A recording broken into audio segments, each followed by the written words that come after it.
Bonjour à tous, bienvenue dans cette nouvelle vidéo d'analyse. Hier, il y a eu une fake news qui s'est propagée dans le monde de la crypto-monnaie selon laquelle un ETF Bitcoin aurait été approuvé. Alors ça a été une fake news démentie ensuite, ça a juste circulé dans un média, par erreur ça a été enlevé. Pour autant, ça a eu un impact très important sur le prix des cryptos et surtout celui du Bitcoin. Et justement, dans la vidéo d'aujourd'hui, on va passer en revue certaines des leçons qu'on doit en tirer de ce type de news, de ce type de mouvement et les conclusions qui vont avec. Alors, on va tout simplement déjà parler de cette fake news. Vous l'avez vu dans le titre, près de 200 millions de dollars qui ont été liquidés hier, dont plus de la moitié seulement sur le Bitcoin. Vous l'avez probablement vu, le Bitcoin a pris hier environ 10% et ensuite, lorsque la news a été démentie, relativement rapidement, mine de rien, le prix a rebaissé un petit peu, mais ça a quand même donné malgré tout une journée qui était haussière hier. On le voit ici sur le graphique, vous le voyez, la bougie d'hier avec également une mèche où le prix est parti taper les 30 000 dollars, fameuse résistance des 30 000 dollars, avant de corriger. Alors, il y a eu pas mal d'impact évidemment. Déjà la liquidation. Lorsqu'on va voir la map de liquidité, on le voit sur l'écran qu'on n'a absolument aucune liquidité entre 25 et 32 000 dollars environ. Bon, c'est une situation qui dure évidemment depuis des mois, ça n'a pas changé et le mouvement qu'on a eu hier a fait en sorte d'avoir encore moins de liquidité parce qu'on a eu pas mal de personnes qui se sont justement fait liquider, surtout les personnes qui étaient en position short, tout simplement parce que le prix a pumpé et donc ils se sont fait liquider parce que leur stop loss a été atteint ou bien s'ils n'avaient pas de stop loss, tout simplement la valeur de leur compte ne couvrait pas suffisamment la marge qui était demandée. Donc on a eu de la liquidation, encore moins de liquidité sur le marché et donc entre 25 et 32 000 dollars, comme je vous le dis depuis des mois, on peut très rapidement passer d'un niveau à un autre. On l'a déjà vu hier, vous le voyez, on était à 27 000 dollars et très rapidement, on est monté à 30 000 dollars. Il faut vraiment garder en tête que cette zone-là, entre les 25 et 32 000 dollars, on peut très facilement aller d'un niveau à un autre. Et ça, c'est parce qu'on n'a pas de liquidité. Si on avait de la liquidité sur ces niveaux, peut-être que la news hier n'aurait pas fait un pump de 10%, peut-être seulement un pump de 3%, 4%, et peut-être que le pump aussi aurait duré beaucoup plus longtemps que hier. Donc, la liquidité, évidemment, c'est quelque chose d'extrêmement important lorsque vous investissez. Alors, qu'est-ce qu'on doit faire dans ces cas-là? Déjà, la première chose, ne mettez pas de levier. Vous voyez que si vous mettez du levier, il y a quand même de fortes chances que vous faites liquider, surtout si vous mettez un levier élevé. Quand je dis élevé, c'est ne serait-ce qu'un levier 3, ça commence déjà à être un levier élevé sur les crypto-monnaies. Ça, c'est la première chose. La seconde chose, c'est évidemment de ne pas trader les news. Parce que lorsque vous voyez une news qui circule, qui vous dit que, là en l'occurrence, un ETF a été approuvé, mais ça pourrait être n'importe quelle autre news, qu'elle soit positive ou négative, il faut garder en tête que vous serez en train de rentrer sur le mouvement probablement beaucoup plus tard que d'autres personnes. Et donc, si vous voyez la news qui a été publiée sur un média ou sur un Twitter ou peu importe, probablement que la news, les personnes en ont eu connaissance plusieurs dizaines de minutes avant vous et que le prix a déjà fait son mouvement et que vous arrivez un peu tard. Et donc, le risque, c'est que vous achetez soit tout en haut, soit tout en bas si vous prenez la position inverse. Et donc, vous serez en retard et vous serez perdant. Donc, essayez de ne pas trader les news. Lorsqu'il y a une news qui tombe, attendez que ça se calme. Attendez que la volatilité diminue. Et lorsque ça se calme, là, vous pourrez prendre position. Si on reprend ce qu'il s'est passé hier, prenons le cas où c'est une fake news, ce qui était le cas, vous voyez que si vous aviez attendu, vous n'auriez rien fait parce que vous aviez su que c'était une fake news. Admettons maintenant que ce n'était pas une fake news et qu'un ETF a vraiment été accepté. Eh bien, dans ces cas-là, le prix n'aurait pas fait, a priori, plus 30, plus 40% hier. Le prix aurait peut-être monté très rapidement. Dans tous les cas, en fin de journée, refait une mèche. Et donc, une fois que la news a été validée, approuvée, que le prix s'est calmé, vous avez tout le temps de prendre position. Par contre, une autre leçon positif cette fois-ci qu'on peut en tirer de ce mouvement hier, c'est que clairement le marché était mort depuis des mois, mais ce que le marché attend, c'est une bonne news. Que ce soit un ETF Bitcoin, que ce soit autre chose. Évidemment, aujourd'hui, on a tous en tête les ETF Bitcoin qui pourraient être approuvés et ça pourrait être le prochain catalyseur pour un nouveau marché haussier. Et donc, si on en a un qui est approuvé, puis un deuxième, puis un troisième, etc., eh bien, ça peut entraîner enfin cette cassure de la résistance ici à 32 000 $ sur le Bitcoin. Donc c'est probablement ce type de news que beaucoup d'investisseurs attendent. Donc voilà par rapport à ça déjà, quand vous avez une news, ne sautez pas dessus, attendez que ça se calme, ou si vous êtes déjà positionné avant, ne faites rien, revendez, mais essayez de prendre surtout du recul sur ce que vous voyez sur les réseaux sociaux et surtout partez du principe que tout ce qui est sur les réseaux sociaux n'est pas vrai, même si un média ou un YouTuber ou peu importe relaye quelque chose, peut-être qu'il relaye quelque chose qui a été relayé par une autre personne et cette chose-là est fausse. Et donc ça fait un effet de propagation qui va aller très très vite et donc finalement tout le monde aura propagé une mauvaise news. Faisons maintenant un petit tour sur le Fair and Great Index. Ça n'a pas changé. On est à 52, toujours dans la zone de neutralité, tout comme hier, tout comme la semaine dernière, le mois dernier, même le trimestre dernier. On est toujours dans cette zone de neutralité, donc rien à dire. Maintenant, passons sur le graphique du Bitcoin et revenons sur cette news-là. Cette news-là, certes, à très court terme, a fait pumper le prix. Si on bascule en H1, vous le voyez, on a une tendance haussière et ici une longue mèche qui monte jusqu'à 30 000 $ et qui redescend.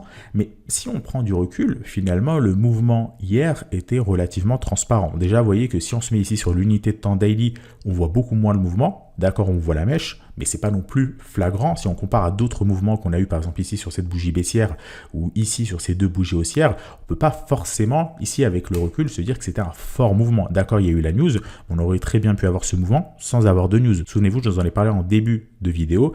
Il n'y a pas de liquidité sur les niveaux entre 25 000 et 32 000 $. Donc on peut très bien partir d'un niveau à un autre sans forcément avoir une news derrière, qu'elle soit bonne ou mauvaise. Si on prend maintenant encore plus de recul sur l'unité de temps weekly, vous le voyez, on voit quasiment rien. D'accord, on voit un petit peu la mèche ici, mais si on compare avec l'amplitude moyenne des bougies précédentes, on est clairement dans le même ordre de grandeur.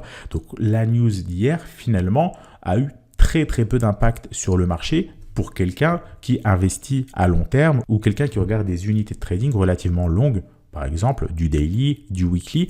Mais c'est sûr que si vous allez sur du très court terme et que vous mettez un levier 10, là vous allez vous faire liquider très très rapidement. Donc attention à bien garder ça en tête. Maintenant reprenons l'analyse habituelle du Bitcoin. On va commencer donc comme à notre habitude avec l'unité de temps weekly.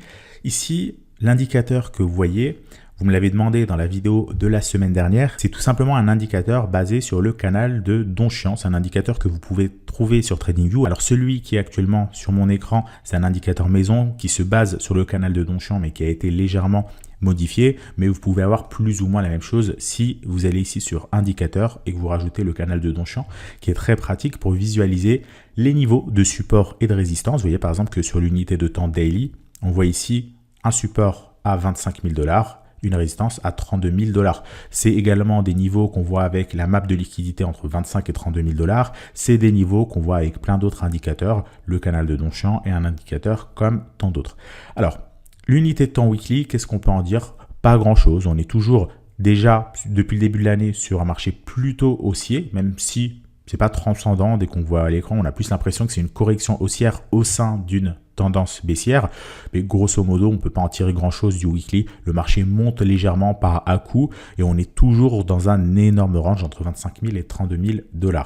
On bascule maintenant sur l'unité de temps daily. On retrouve notre fameux range. Pas grand-chose à dire. Bon, malgré tout, depuis la mi-août, on se baladait sur la borne basse ici du canal et vous voyez que le mouvement d'hier nous a fait repartir légèrement au-dessus assez rapidement sur la borne haute et là on est en train de réintégrer.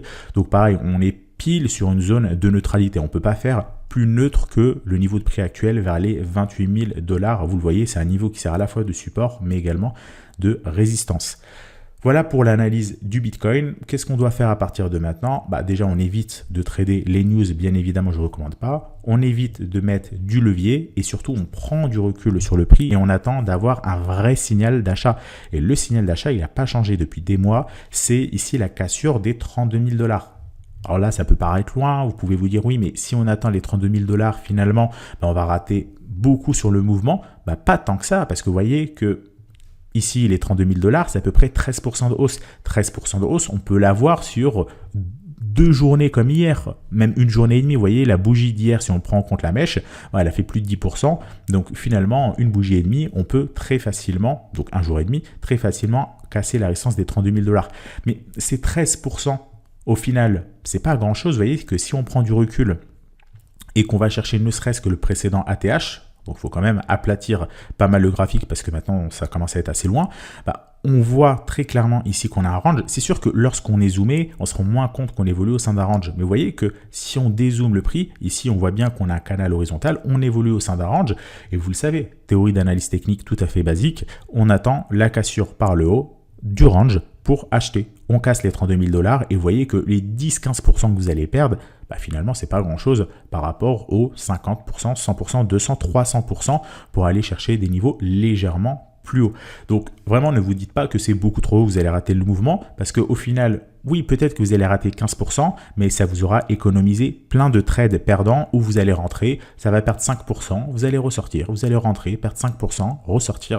Donc voilà, le premier plan, c'est d'attendre la cassure des 32 000 $. Et pour ceux qui veulent prendre un petit peu plus de risques, pourquoi pas un retracement ici sur les 25 000 $, grosse zone de support pour jouer un rebond. Alors, attention, les zones de support, on peut les casser évidemment par le bas, mais si on a un setup de rebond type étoile du matin ou avalante haussière, eh bien, ça peut également se tenter. Bien que vous le voyez, le prix n'a pas testé tant de fois ce niveau. Ce qui, à mon sens, fait le plus sens, c'est tout simplement d'attendre la cassure des 32 000 $, en tout cas pour le Bitcoin. Pour l'Ether, on a une situation quasiment similaire. Vous le voyez, on est toujours au sein de ce range. Ça n'a pas changé depuis la semaine dernière, à ceci près que la fake news d'hier a eu quand même beaucoup moins d'impact sur l'Ether que sur le Bitcoin. L'Ether, par contre, il est un petit peu plus intéressant, on va dire en termes de prix par rapport au Bitcoin, parce que vous voyez que sur ce canal-là, sur ce range-là, on est cette fois-ci bien sur la borne basse. On a testé le support une fois, deux fois, trois fois, des 1500 $ environ. Donc on est quand même sur des niveaux beaucoup plus intéressants. Bien que, encore une fois, n'oubliez pas, un support, ça peut être cassé par le bas. Donc il faut vraiment penser à avoir un stop loss si le prix repart visiter des niveaux sous les 1500 $. Là, encore une fois, si on dézoome, vous voyez, il faut quand même encore une fois sacrément dézoomer parce qu'il a beaucoup corrigé. Eh bien, si on dézoome et qu'on va chercher des niveaux beaucoup plus hauts, vous voyez que le range ici est clairement visible. Et pour moi, ce qui serait plus intéressant d'ailleurs sur l'Ether, contrairement au Bitcoin, c'est pas d'attendre la cassure ici du niveau rouge. Pour le coup, il sera un petit peu trop loin effectivement, mais plutôt la cassure du niveau jaune. Vous voyez ici, on voit très clairement qu'on a le range. Je vais rezoomer sur l'écran. Et vous voyez ici, on a ce range-là, donc une cassure des 1800 $ environ, ça pourrait être intéressant à condition qu'on ait soit un catalyseur, qu'on ait soit un Bitcoin qui a cassé déjà sa résistance des 32 000 $ ou une bonne news sur l'Ether, bien évidemment. Et c'est ça le problème sur un marché qui range comme ça depuis des mois, c'est que ça range, et dès qu'on a une news, ça monte et très rapidement, ça recorrige. Ou parfois, si c'est une mauvaise news, ça corrige et ça remonte, mais on n'a pas de liquidité, on a un marché qui range, et il faut avoir un catalyseur, puis un deuxième, puis un troisième, pour vraiment que la tendance haussière se maintienne et qu'elle dure. Et pour le moment, on n'y est pas, mais comme je vous le disais, beaucoup de personnes attendent les ETF Bitcoin. Les ETF Bitcoin, on n'en a pas un, on n'en a pas deux, on n'en a pas trois, on en a beaucoup plus, et donc si on a le premier qui est validé, le second devrait être validé en toute logique, puis le troisième, puis le quatrième, et là on aurait un fort catalyseur. Vous ajoutez à cela un halving qu'on aura d'ici 6 mois environ, ça pourrait être un catalyseur encore plus puissant pour nous donner une année 2024 ou 2025 haussière. Voilà, le bull market, on ne sait jamais quand est-ce qu'il commence, on ne sait jamais quand est-ce qu'il se termine. C'est pour ça aussi que l'analyse technique est utile pour poser vos niveaux. Et donc ça, c'est la dernière leçon que j'aimerais vous partager par rapport à la fake news d'hier. C'est les niveaux. Les niveaux dont je parle depuis des mois, c'est super important lorsque vous investissez ou lorsque vous tradez de positionner vos niveaux pour pas sauter directement dessus. Regardez, je reprends le graphique du Bitcoin. Admettons que vous aviez mis votre niveau ici à 32 000 $. Vous voyez le prix qui pump. Finalement, même si vous voyez la news sortir sur les réseaux sociaux, vous n'allez pas sauter dedans. Parce que vous dites, non, moi, mon niveau d'achat, c'est 32 000 $. Donc, tant que le prix ne casse pas les 32 000 $, je ne rentre pas dedans.